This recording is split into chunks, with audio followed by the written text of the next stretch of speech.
저는 서울 외곽의 한 오래된 동네에 살고 있는 최은주라고 합니다.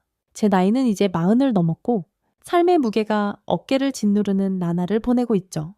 이곳은 시간이 멈춘 듯한 골목길과 낡은 한옥들이 어우러진 곳으로 현대적인 아파트 숲과는 사뭇 다른 분위기를 풍깁니다. 저에게 이곳은 단순한 집 이상의 의미를 지닙니다. 바로 제 시아버지, 김영환 어르신과 함께 살아온 지난 15년의 세월이 깃든 공간이기 때문입니다. 시아버지는 이르니 넘은 나이에도 불구하고 여전히 단단한 정신과 고집을 유지하시는 분입니다.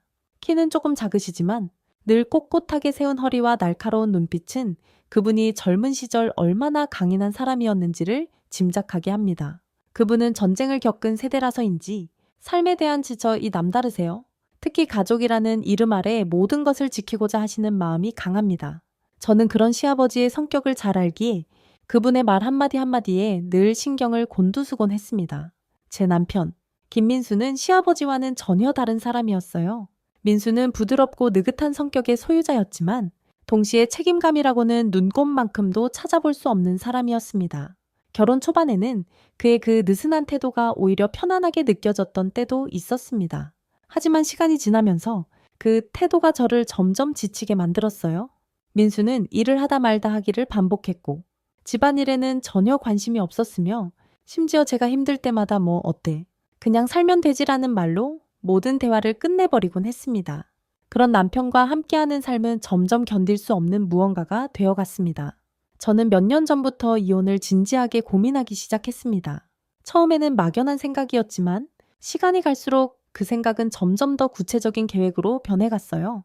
민수와의 결혼 생활은 더 이상 사랑도, 희망도 남아있지 않은 껍데기에 불과했으니까요. 하지만 이혼을 결심한 순간 제 앞에 가장 큰 장벽으로 나타난 사람은 다름 아닌 시아버지였습니다. 어느 날 저녁, 저는 용기를 내어 시아버지께 이혼 이야기를 꺼냈습니다. 식탁에 앉아 밥을 먹던 중이었는데 그날은 유난히 바람이 차갑게 창문을 두드리는 밤이었어요. 저는 떨리는 목소리로 말했습니다. 아버님, 저 민수와 헤어지고 싶어요. 더 이상 이렇게 살 수가 없어요. 순간 시아버지의 숟가락이 탁 하고 내려앉았습니다. 그분은 아무 말 없이 저를 바라보셨고 그 눈빛은 마치 제 영혼을 꿰뚫는 듯 했습니다. 그러더니 천천히 입을 여셨습니다. 은주야, 이혼은 안 된다. 내가 너를 또 잃고 싶지 않다. 그 한마디는 제 가슴을 찌르는 칼날처럼 날카로웠습니다. 또 잃고 싶지 않다는 말은 무슨 뜻일까요? 저는 그 순간 혼란에 빠졌습니다. 시아버지와 저는 혈연으로 이어진 사이도 아니고 그저 며느리와 시아버지라는 관계일 뿐인데 왜 저를 잃는다는 표현을 쓰신 걸까요? 그날 밤 저는 잠을 이루지 못하고 방안을 서성였습니다. 시아버지의 그 말은 단순한 반대가 아니었습니다. 그 안에는 제가 아직 이해하지 못한 깊은 무언가가 담겨 있는 듯 했어요. 며칠이 지나도 그 말은 제 머릿속을 떠나지 않았습니다. 저는 시아버지께 다시 물어볼까 고민했지만 그분의 단호한 태도를 떠올리니 선뜻 다가갈 용기가 나지 않았습니다. 대신 저는 민수에게 직접 이혼 의사를 다시 전했습니다. 하지만 민수는 예상대로 무심한 반응을 보였어요. 너 하고 싶은 대로 해. 근데 아버지가 반대하시면 나도 어쩔 수 없어. 그의 말은 마치 모든 책임을 저에게 떠넘기는 것처럼 들렸습니다. 결국 저는 혼자 고민하고 혼자 답을 찾아야 하는 상황에 놓였습니다. 그렇게 시간이 흐르며 저는 시아버지의 그 한마디에 담긴 의미를 조금씩 풀어가기 시작했습니다. 어쩌면 그분에게 저는 단순한 며느리가 아닌 가족이라는 울타리 속에서 지켜야 할 소중한 존재였는지도 모릅니다. 하지만 그 울타리가 저를 보호하는 것이 아니라 오히려 저를 가두는 감옥처럼 느껴지기 시작했습니다. 이혼을 둘러싼 갈등은 이제 단순히 저와 민수 사이의 문제가 아니라 시아버지와의 보이지 않는 줄다리기로 변해가고 있었습니다. 며칠 후 저는 우연히 시아버지 방에서 오래된 앨범 하나를 발견했습니다. 먼지가 수북이 쌓인 그 앨범은 너무도 조심스럽게 다뤄져 온 듯 구석이 헤어졌음에도 여전히 가지런히 놓여 있었어요. 무언가에 이끌리듯 앨범을 펼치자 세월의 흔적이 고스란히 담긴 흑백 사진들이 나타났습니다. 어린 시절의 민수, 젊은 시절의 시아버지, 그리고 낯선 한 여인의 사진. 사진 속 여인은 조용히 웃고 있었지만 눈빛에는 알 수 없는 쓸쓸함이 배어 있었습니다. 그리고 그 옆에는 영숙 1982년 봄이라고 적힌 짧은 글귀가 있었죠. 저는 그 이름을 들어본 적이 없었습니다. 아버님께 여동생이라도 있으셨나? 의문이 머리를 스쳤지만 곧이어 문득 시아버지의 말이 떠올랐습니다. 내가 너를 또 잃고 싶지 않다. 그 순간 제 가슴이 쿵 하고 내려앉았습니다. 혹시 이혼에 대한 그 강한 반대는 단순히 가족의 해체를 막고 싶은 마음이 아니라 어떤 상실의 기억 때문은 아니었을까요? 저는 조심스럽게 앨범을 제자리에 돌려놓고 그날 밤 용기를 내어 시아버지 방문을 두드렸습니다. 아버님, 혹시 예전에 어떤 슬픈 일이 있으셨나요? 제 질문은 예상보다 더 깊은 울림을 남겼습니다. 시아버지는 한참을 말없이 앉아 있다가 조용히 담배 하나를 꺼내 물었습니다. 그 모습은 마치 오랜 시간을 되짚는 듯 했죠. 은주야, 너도 봤구나? 그 사진. 영숙이는 내 아내였다. 민수의 어머니지. 참 착한 사람이었어. 아픈 걸 숨기고 나한텐 늘 웃기만 했지. 그의 목소리는 떨렸고 담배 연기 너머로 눈가가 붉어져 있었습니다. 그땐 내가 너무 미련했어. 일에만 몰두하고 집엔 무뚝뚝했고 그녀가 떠난 날 민수는 겨우 7살이었지. 나는 그 아이 앞에서 눈물 한 방울 보이지 않으려 이를 악물었고 가족이라는 이름으로 어떻게든 버텨왔어.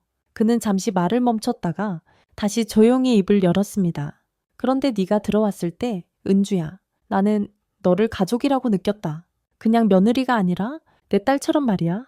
그래서 네가 떠난다고 하니 그 상실이 또 찾아오는 것만 같았다. 그 말을 듣는 순간 저는 더 이상 아무 말도 할 수 없었습니다. 그분의 마음속에 깊이 박힌 상실과 죄책감, 그리고 두려움이 고스란히 전해졌기 때문입니다. 저는 그동안 그저 억압하는 시아버지의 모습만을 보아왔지만 그 이면에는 지키지 못한 사람에 대한 속죄와 애틋함이 자리하고 있었습니다. 그날 밤 저는 처음으로 시아버지의 방 안에서 조용히 눈물을 흘렸습니다. 자신을 드러내는 법을 몰랐던 한 사람의 오래된 아픔이 제 마음을 조용히 두드렸던 것입니다.